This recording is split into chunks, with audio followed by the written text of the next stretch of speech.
Senator Padilla, thank you so much for being here. Thanks for having me. Short notice. Yeah, it was In a day. unexpected, a day for you. So hoping we just start with kind of what happened today. You were at a federal building for a briefing on immigration policy from some military officials or DHS officials.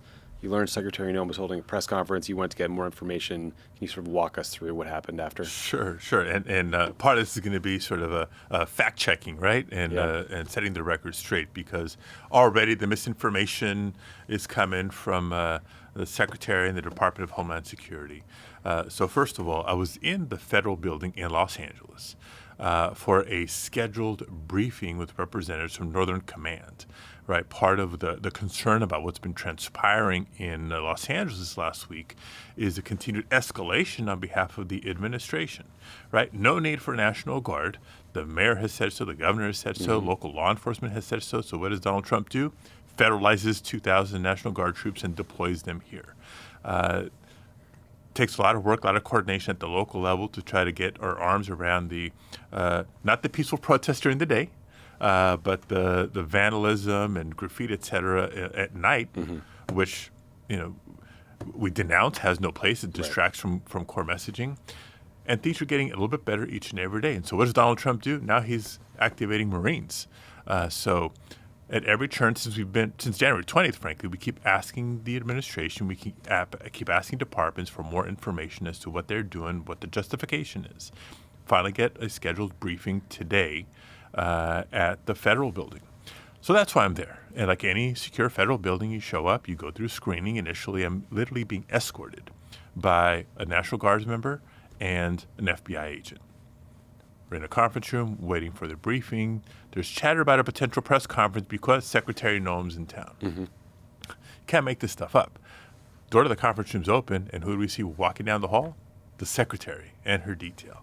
Surprise, surprise, they're having a press conference. And now our briefing is delayed because some of the people we expect to be talking to are in that press conference. Got it. So as we're waiting, I say, well, they haven't been responding to our inquiries and our letters.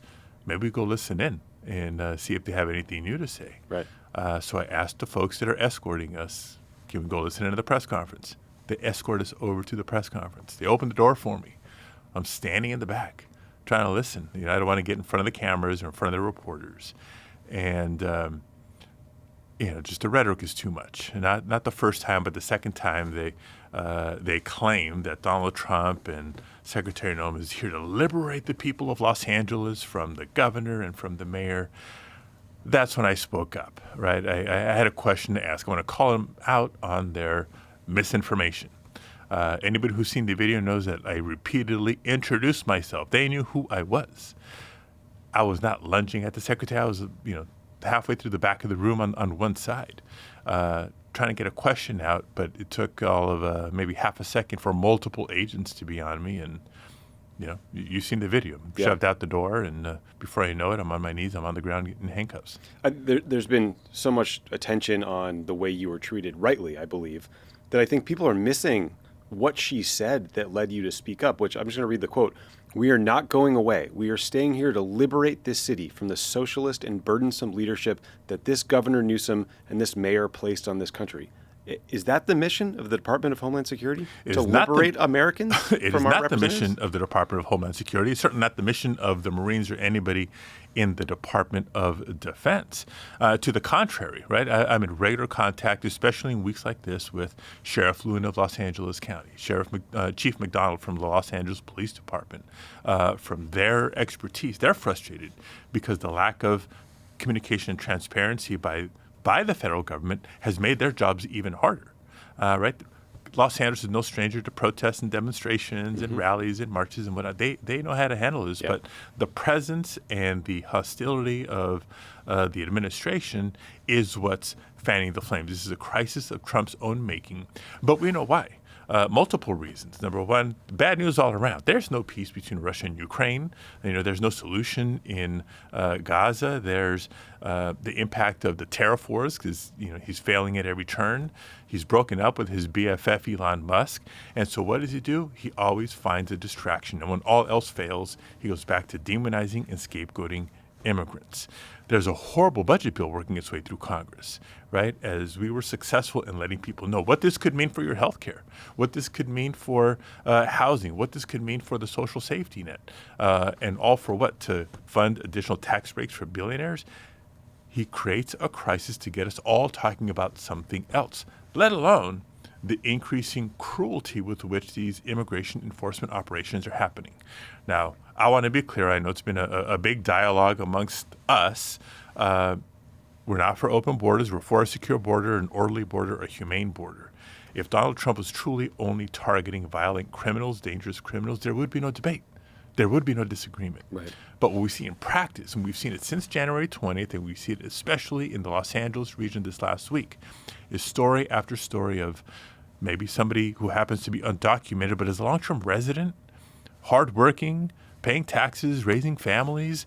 We're talking, people who work in restaurants, people who work in car washes, day laborers outside, Home Depot and Lowe's, or farm workers. Ventura County is not that far from here.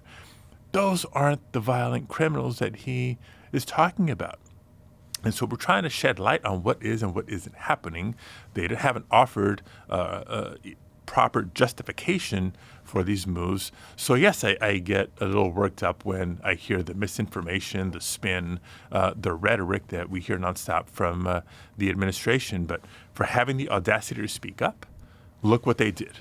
And what worries me even more is if they can do this to a United States senator, imagine what they're doing out there when the cameras are not on and what they're capable of doing in any corner of the country unless or until they're checked. Yeah, and I just want to, you represent this state.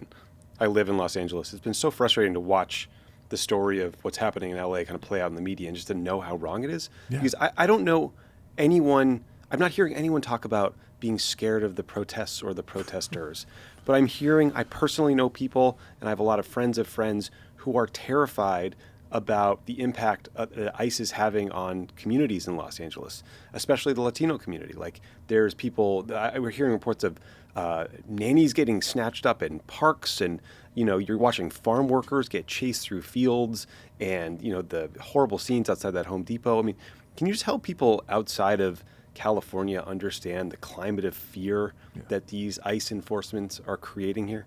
Yeah, well, first, a little geography and then a little diversity, right? Geography, because I have some colleagues, mostly on the other side of the aisle, back in Washington, who think Los Angeles is just entirely up in flames. No, that was January.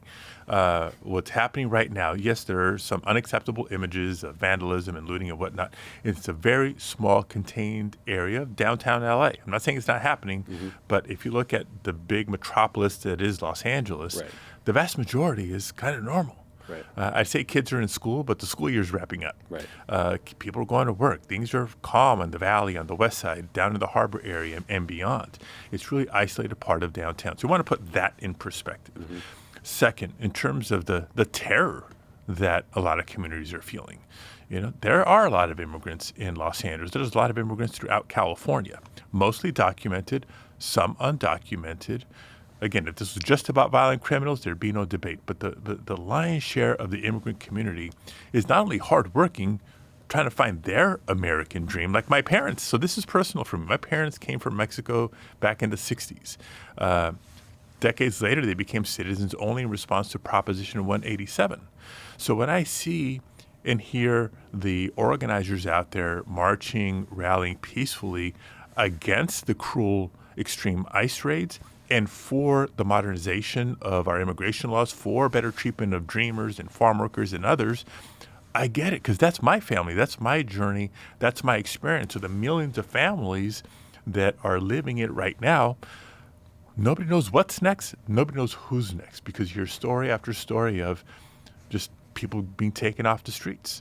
My dad was a cook for 40 years. I remember his coworkers. I can imagine ICE agents showing up in a restaurant, what the mood and anxiety would be in a kitchen like that. And so, again, this is classic Donald Trump, the theatrics, the spectacle, the extremism for an issue they think is a winning one for them, but one that's actually not winning in not just communities like Los Angeles, but certainly not in our nation's interest or our economic interest, right? California, the most populous state in the nation, the most diverse state in the nation, home to more immigrants than any state in the nation. We're also the largest economy of any state in the nation, fourth largest economy in the world. That's not despite the immigrant community. That's because of the contributions of the immigrant community as workforce, as consumers, as entrepreneurs. So we're just trying to level set, remind people what's real. But if you're an immigrant or you have somebody in your extended family or friend circle that may happen to be undocumented, these are very fearful times right now. Yeah, it's really scary. And also, I mean, it's I think fearful for a lot of Latino families in Los Angeles who are citizens or have green cards, because we saw Kilmar Abrego Garcia get sent to El Salvador. The administration admits it was done in error, and they don't even try to get him back until they decide they can prosecute the guy. Right. So why would anyone trust what's happening? Right. And due process rights are out the window with these folks. Right. Due process that are so fundamental to our democracy. Yeah. So Secretary Noem said you guys had a 10 to 15 minute cordial and beneficial meeting and that things are okay between the two of you. Then she went on TV and seemingly repeatedly misstated what happened, saying you lunged toward her, or that you were interrupting her, elevating your voice, claiming you didn't identify yourself when there's a video that we can all see where you're identifying yourself. Do you think that there should be any steps taken by the Senate to maybe seek accountability for what happened? Should she resign? Like, how's your relationship with her going forward? Yeah, well, today was the first conversation we've ever had. And that's why, despite being in handcuffs one minute, when being offered a meeting with her, an audience with her the next, I said yes, because I was there to do a job, right? I'm a member of the United States Senate. I have questions. I'm requesting information. And if that's what it took to finally get an opportunity to ask those questions and get some information, then that's why I took it. It's going to shock you. Of course, no new information, nothing but the company line, same old tired rhetoric. So, 10 minutes later, we moved on. Speaker Johnson said your actions were, quote, wildly inappropriate and that you should be censured by the Senate. The White House press secretary said that you should be ashamed of your, quote, childish behavior today. What's your response to those comments, and what does it say about our politics in this moment that we can't just agree that a U.S. senator shouldn't be manhandled at a press conference? Right. It's a sign of the times that we're living in. But I'm not going to back down. I'll continue to advocate as hard as I can, not just for the people of California, but the fundamental values that have built this nation. I'm taking my job seriously. So if Republicans in Congress, both the House and the Senate, Republican leaders in both the House and the Senate are so fearful of Donald Trump that they won't call out the truth for what it is. Look, it's all on video. Yeah. Was I out of line? No. Was I lunging at anybody? No. I was asking a question. But again, the big takeaway here is if they're willing to, if a senator asking a question scares them so much that they will deploy agents to put a United States senator in handcuffs. Imagine what they're doing to people out there, maybe subject to an immigration raid, who have a question, maybe requesting their lawyer, but not giving that opportunity.